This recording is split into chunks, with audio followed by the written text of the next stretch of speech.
नमस्कार. राज्यात जर बघितलं तर जे आहे सोयाबीनचे मार्केट सध्या कोणत्या रेंजमध्ये आहे, बाजारभाव कसे आहेत ते आपण डिटेलमध्ये जाणून घेणार आहोत.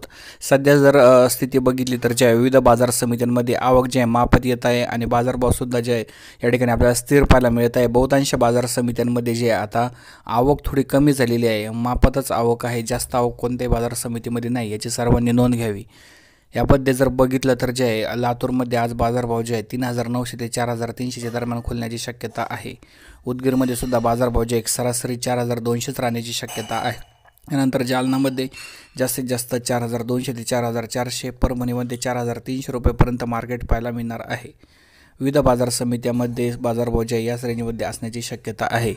विविध स्तरातून येणाऱ्या बातम्यांनुसार अशी माहिती समोर आलेली आहे की जे आहे एकंदरीत सोयाबीनचे बाजारभाव संपूर्ण देशामध्ये जे याच रेंजमध्ये आहे. विविध राज्यांमध्ये सुद्धा बाजारभाव जे एक 3,000 ते 4,500च्याच दरम्यान आहे. कोणत्याही ठिकाणी बाजारभाव 4,500च्या पुढे नाही. धन्यवाद.